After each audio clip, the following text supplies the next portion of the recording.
Sueli Araújo, como está você? Tudo bem? Bom dia, Mauro. Tudo bem? Bom dia, Rebeca. Brigando aí com o computador e a conexão, né, para chegar. Ele reiniciou tudo que eu apertava hoje. Ele não estava querendo entrar no programa. Mas estamos aqui.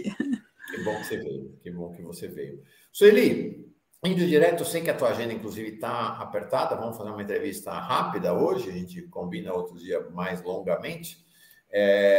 Bom, questão da Amazônia.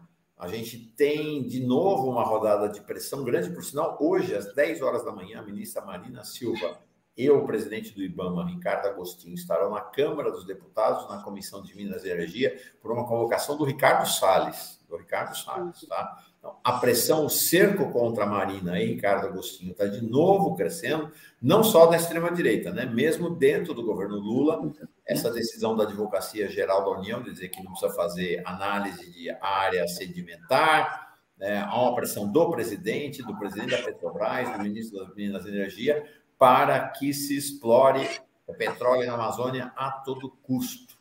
Na sexta passada, trouxemos aqui a cientista Luciana Gatti, né? A Nature acabou de publicar um artigo sobre a pesquisa dela, mostrando que a situação da Amazônia é desesperadora do ponto de vista ambiental. Como é que você analisa este momento em relação à Amazônia, ambientalmente e politicamente?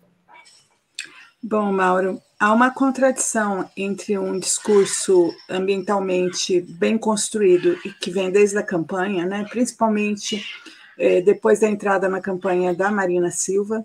Então, o presidente Lula coloca na sua plataforma de candidato uma reconstrução do país, considerando clima e meio ambiente de uma forma ampla, né?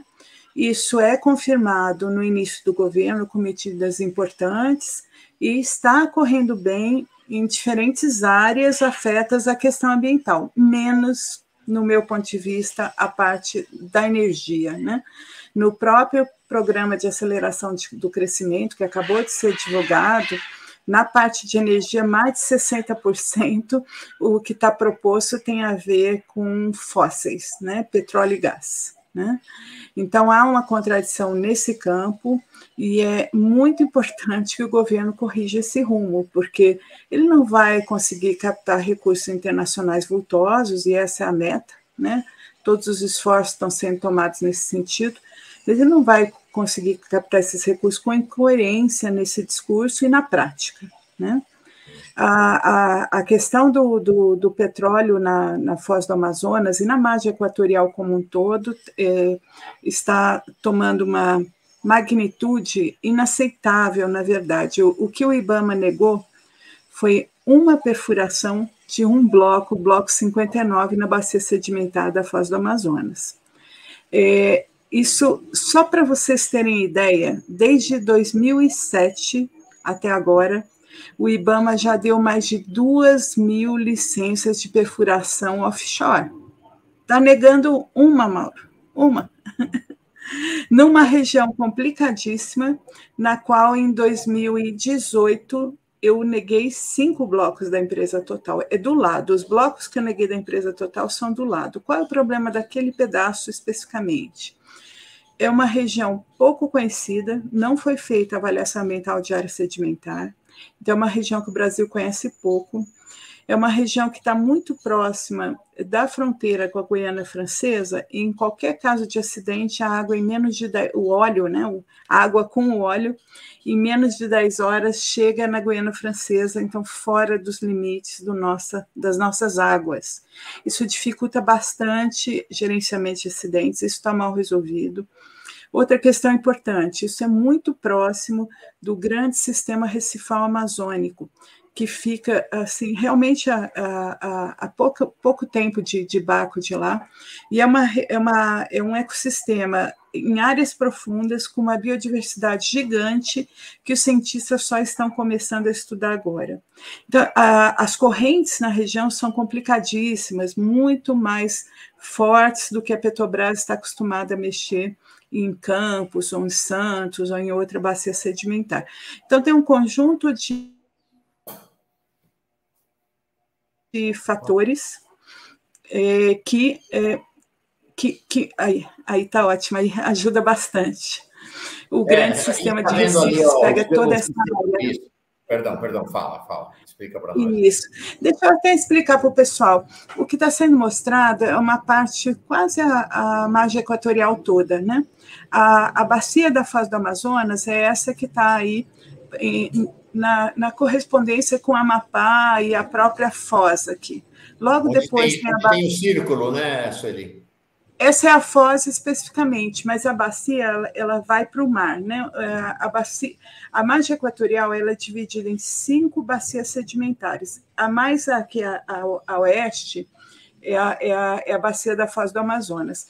Então, a foz em si está marcada com um círculo e a projeção dela no mar é a bacia sedimentar da foz. Então, são duas coisas, a foz em si e a bacia sedimentar da foz, que é influenciada pela Foz do Amazonas. Então, a gente tem um ecossistema único, uma região única, com o rio que mais deposita sedimentos no mundo todo, com uma rica biodiversidade, e nós não planejamos essa região, essa questão. Por isso a insistência tão grande na realização da avaliação ambiental de área sedimentar. Indo para a direita, nós temos mais 4 subbacias da margem equatorial, Pará, Maranhão, Barreirinhas, que é super biodiversa, Ceará e Potiguar.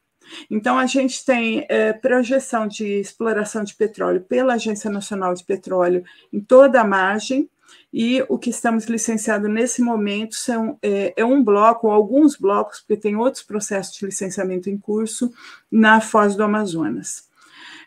As petroleiras ainda não conseguiram nenhuma licença de perfuração na Foz, já tiveram há muitos anos atrás, mas nessas rodadas pós-2013 não conseguiram, porque as que chegaram no ponto de licenciamento de perfuração, as 5 da Total eu neguei, e agora o Bloco 59 está sendo negado.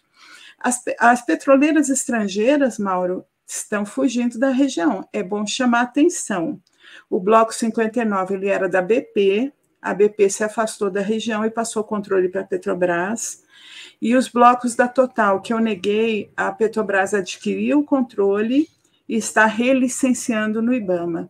Então, é considerada pela Petrobras uma área prioritária de expansão de exploração. E é uma área muito complexa. Na verdade, eles dão um tiro no pé, porque não realizam a avaliação ambiental de área sedimentar.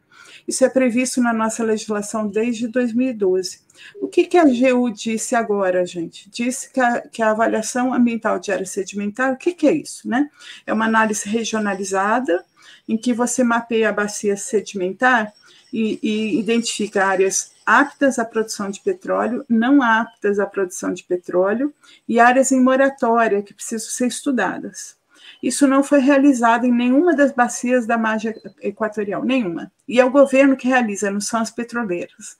O governo está enrolando e dá tiro no pé, porque se realizasse, o licenciamento certamente seria muito mais simples, porque você só colocaria para oferta pública aquilo que tem o rótulo, a área apta à produção de petróleo, que depois tem que ser licenciado com cuidado, mas estaria muito mais fácil. O governo fica postergando. Até agora, no Brasil, só foram realizadas duas vezes essa avaliação, uma onshore e outra offshore, mas na margem equatorial não tem nada. E o que a AGU falou? A avaliação ambiental de área sedimentar não é uma imposição legal, mas o IBAMA não afirmou isso hora nenhuma. Hora nenhuma. O que o IBAMA está falando é que é importante tecnicamente para ele conseguir dar as licenças na região com mais robustez técnica, é só isso. Então, o que a AGU fez foi chover no molhado, Mauro, porque não havia divergência jurídica. A AGU ela é chamada a se manifestar sobre divergência jurídica, não sobre o mérito das licenças ambientais.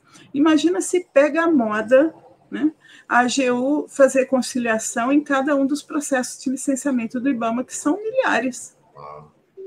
Então, é negacionista, né? Mas vamos combinar, né? Jorge Messias é candidato ao Supremo, então precisa prestar serviço.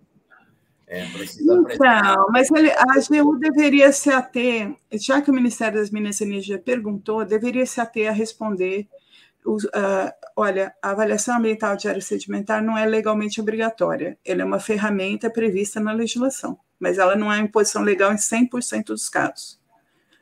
Não é assim que a portaria, na verdade, a instrução normativa que estabeleceu a avaliação ambiental de área sedimentar. E deixa eu me lembrar, Mauro, eu agora estou de manhã, não lembro se é uma portaria ou uma instrução normativa, se é até o número 198 de 2012. É uma portaria interministerial, já veio aqui.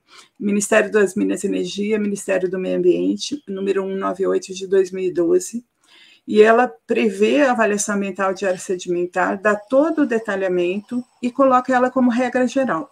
E fala o seguinte, lá nas disposições transitórias, quando não houver avaliação ambiental de área sedimentar, e não há em nenhum lugar praticamente, antes da oferta pública, você deve consultar os órgãos ambientais para ver se tem problemas muito graves. O restante será detalhado em cada licenciamento. Então, ela dá essa alternativa. Então, não é uma imposição legal em 100% dos casos. E a AGU falou isso. Só que, Mauro, o Supremo já tinha falado isso, não precisava a AGU falar. Todo mundo sabe disso. Se todo mundo sabe disso, especialmente o IBAMA, o Ministério do Meio Ambiente, não há divergência jurídica a ser resolvida no âmbito da AGU. E eles estão prevendo uma fase de conciliação entre Ministério das Minas e Energia, Ministério do Meio Ambiente, sobre a licença. Isso não faz sentido. É como se pegasse, acho que a própria ministra Marina Silva usou esse exemplo, é como se pegasse uma decisão da Anvisa sobre um produto, esse produto é tóxico, não pode ser comercializado, e falasse, vamos fazer conciliação, não é bem assim, nós temos que ver todos os lados. É a mesma coisa. A decisão do IBAMA é uma decisão técnica. Então, você não pode submeter a uma conciliação que vai dizer se o IBAMA tem razão ou não nas suas demandas técnicas, né? Então, realmente a posição da AGU me decepcionou bastante nesse caso, bastante, porque eles têm acompanhado os casos de meio ambiente com sucesso, estão tentando corrigir os retrocessos normativos, apoiar pelo menos nisso, né? Corrigir os retrocessos normativos que vinham do governo Bolsonaro, mas nesse caso o posicionamento é muito ruim, e eu espero que isso não vá para frente, porque quem tem que dar a palavra final sobre esse licenciamento é o presidente do IBAMA. Não cabe nem recurso nem para a ministra Marina Silva, muito menos para o ministro das Minas e Energia e nem para o presidente Lula. A palavra final do licenciamento ambiental federal no país é do presidente do IBAMA. Isso seria um precedente extremamente sério de interferência da AGU se isso se concretizar. Né? Rebeca. Não, muito preocupante, né, Mauro? Eu não tinha noção que essa área era uma área que ainda não era explorada, né, por cientistas. Não tem dados, então, não tem informação para analisar se pode, se não pode, né? Isso torna muito mais preocupante, além de toda a biodiversidade que tem no lugar.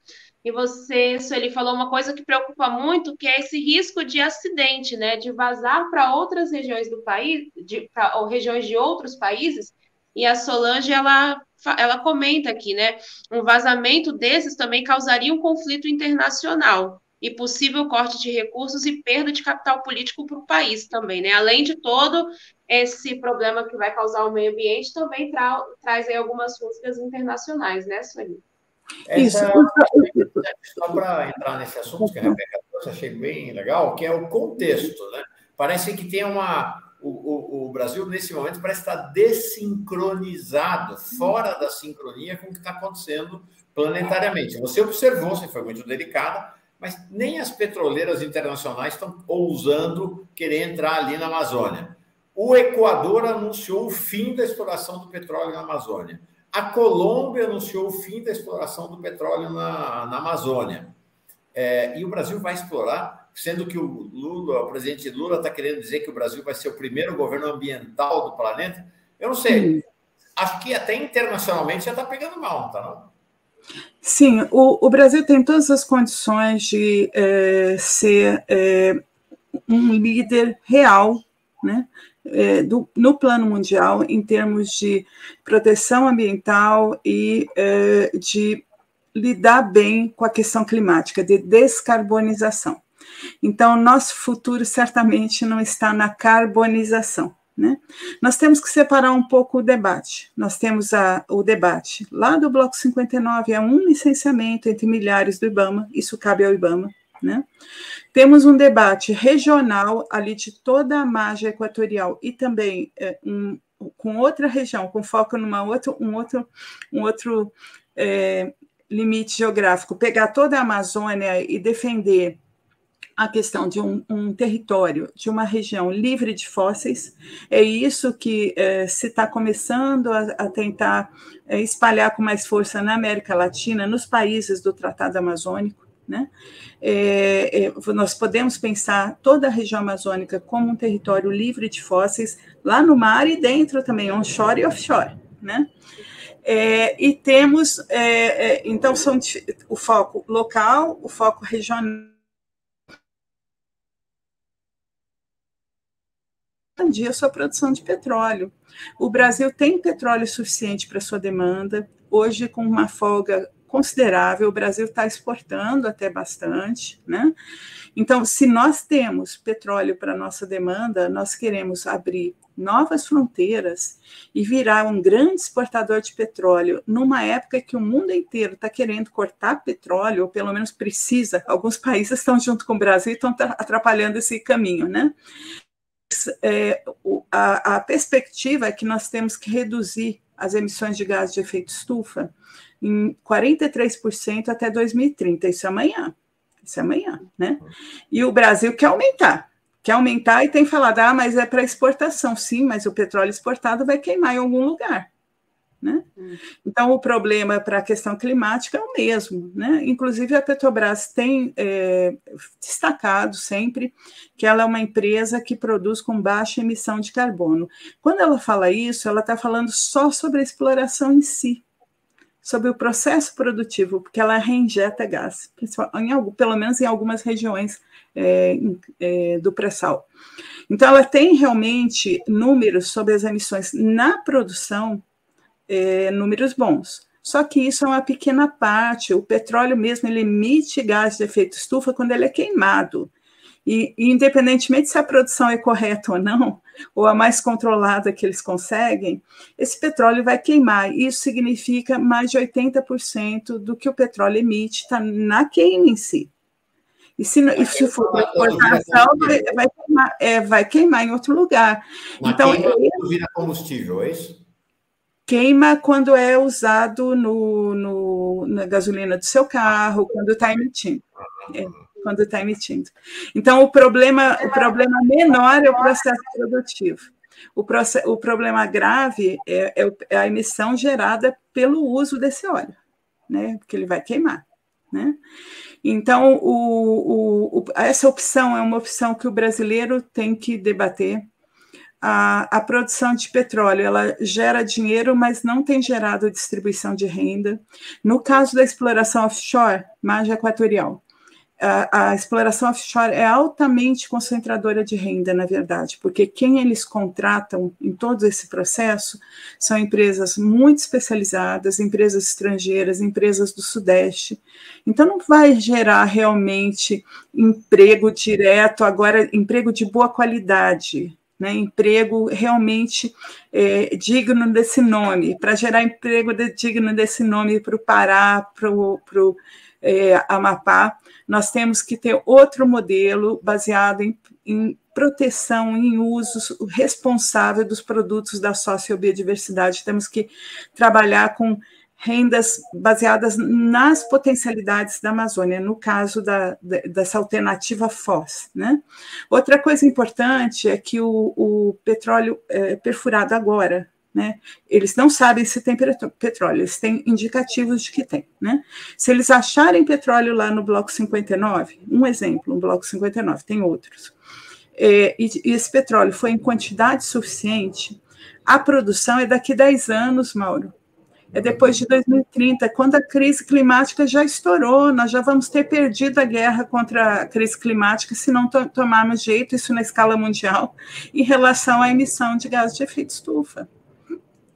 Então, em 2030, se espera que o petróleo já esteja num patamar de uso racional, sob controle. Nós temos que reduzir o uso do petróleo ao mínimo possível. E o Brasil apostando em ser, até teve uma autoridade governamental que usou essa expressão, o The Last Oil Producer Standing, o último grande vendedor de petróleo do mundo. Nós vamos competir lá na década entre 30 e 40 com a Arábia Saudita, né? Essa a finalidade. Que projeto de país, hein? Pelo amor de Deus. É muito triste num país com a riqueza que o Brasil tem e com o potencial de ser um líder ambiental, um líder climático no mundo inteiro. E pode ser rápido, pode assumir essa liderança agora. O Brasil aprovou nessa semana, nesses dias, a emissão do Sustainable Bonds, de títulos soberanos sustentáveis, vai sair captando dinheiro com respaldo em projetos ambientais. Então, não pode haver incoerência entre a narrativa de proteção ambiental que o governo colocou como coração do seu discurso, né, coração de suas propostas, e a área de Minas e Energia. Isso tem que ser discutido pelo país inteiro. Perfeito. Tem uma afirmação que tem sido feita, eu encerro com essa afirmação, e aí devolvo para a Sueli encerrar para nós, que é a seguinte: entre Marina e a exploração do petróleo, eu fico com a exploração do petróleo. Tem gente de esquerda que enche a boca para dizer isso. É um silogismo, é uma falácia, porque não é entre Marina e a exploração de petróleo, é entre a exploração de petróleo e a Amazônia, é entre a exploração de petróleo e o planeta. Essa é a dicotomia que está colocada, né? Não é entre Marina e exploração de petróleo. Imagina. Não deveria, não faz sentido a colocação, né? E Marina não está negando que o país possa explorar petróleo no mínimo que ele precisar, né? Isso não, essa negativa que tem ocorrido do Bloco 59 é um empreendimento só, de um bloco apenas, só para o pessoal ter ideia, na margem equatorial, só na oferta permanente tem 280 blocos, Foz e as outras bacias da margem equatorial. Então, a questão não é um bloco, a questão é respeito ao posicionamento do IBAMA, ao posicionamento técnico, respeito a uma visão da Marina de que se faz necessário a análise regional, a avaliação ambiental de área sedimentar, e ela não está falando que é uma imposição legal, ela está falando que é importante, assim como o presidente do IBAMA e os técnicos do IBAMA estão falando que é importante, e respeito à integridade dessa proposta tão bacana que o governo construiu para meio ambiente, para clima, de reconstrução, né, um projeto de reconstrução. Isso que tem que ser levado em conta. Então, a gente tem que eliminar as incoerências, transformar, por exemplo, a Petrobras numa grande empresa de energia. Eles têm tecnologia, têm técnicos experientes, têm uma história muito bonita como empresa, então eles têm que se transformar numa grande empresa de energia que priorize outras fontes de energia e que mantenha a questão da gestão da demanda de petróleo controlada. Eu não estou falando para o país precisar importar petróleo, mas controlada e em linha de rota de redução coerente com o controle da crise climática. É esse o recado. Perfeito. Sueli Araújo, adoro a Sueli. Fantástica, né? É muito clara, muito assertiva, muito firme e não está aqui para fazer propaganda, está para dizer as coisas tais como elas são. Você precisa sair, né? Eu sei que está com a agenda aí agora na sequência. Vamos renovar essas nossas rodadas de conversa. A gente conversa outras vezes, Mauro. Vamos sim. Gostou, Rebeca? Demais, Mauro, muito. Que programa gostoso, né? Muito importante aqui, cada convidado que vem. Obrigado, Sueli. Boa caminhada para ti. Até a próxima vez. Eu que agradeço, Mauro.